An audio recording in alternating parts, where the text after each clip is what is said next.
ही विशेष उल्लेखनीय गोष्ट आपण लक्षात घेतली पाहिजे. आता आपले पोरं थोडंसं शिकतात, इंग्रजी लगेच विदेशात जातात. महाराजांच्या माऊलींना 56 भाषा येत आहेत, पण महाराष्ट्रातील लोकांसाठी हे जे ग्रंथ लिहिला आहे, ओवीबद्ध जी केली आहे ज्ञानेश्वरी, ती मराठीतच लिहिली आहे. म्हणजे हे आपलं परमभाग्य. आणि त्या ज्ञानेश्वरीमध्ये पसायदान म्हणजे काय, तर प्रसाद रूपी दान. विचार करा, कोणाला मागताय, त्याचं उत्तर सुद्धा दिलेलं आहे, या ओवीतच उत्तर दिलेलं आहे. आता विश्वात्मक देवे, बघा, आता विश्वात्मक देव. विश्वात्मक देव कोणता, या जगाचा निर्माता, की म्हणजे माऊलींचे गुरु निवृत्तीनाथ. कोण आहेत निवृत्तीनाथ, आपल्या सर्वांना माहिती आहे. विचार करा की निवृत्तीनाथाकडे मागतायत, गुरूंकडे.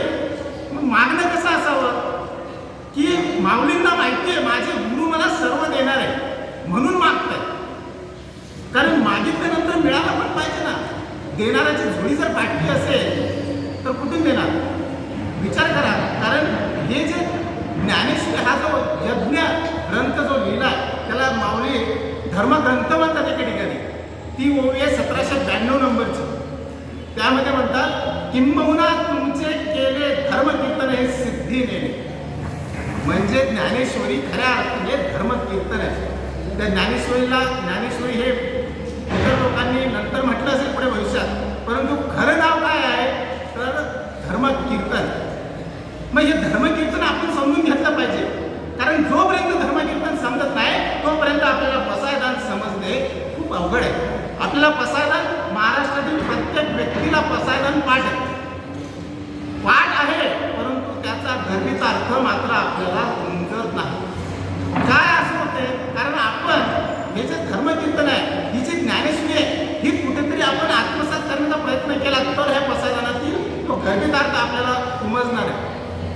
कारण ही या भगवद्गीता जी आहे त्या भगवद्गीतेवर केलेली टीका म्हणजे ज्ञानेश्वरी लिहिले 1792 नंबर, 18व्या अध्यायात 1792 नंबरपर्यंत.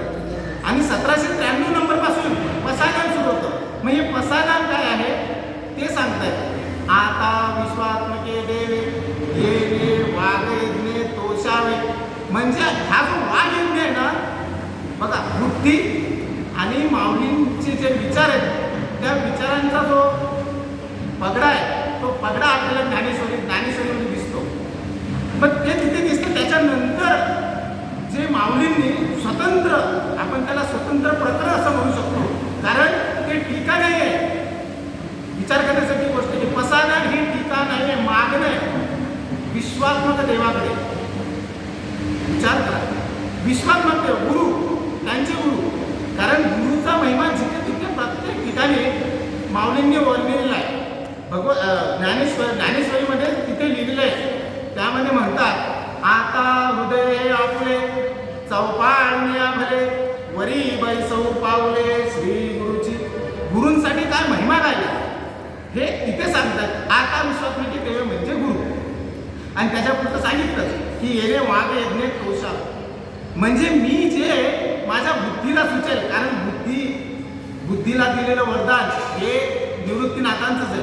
निवृत्तीनाथांनी ते पटवून दिलंय. निवृत्तीनाथांच्या शुभाशीर्वादामुळे माऊली सांगतात की माऊलींनी ते धर्मकार्य सिद्धीच नेलं.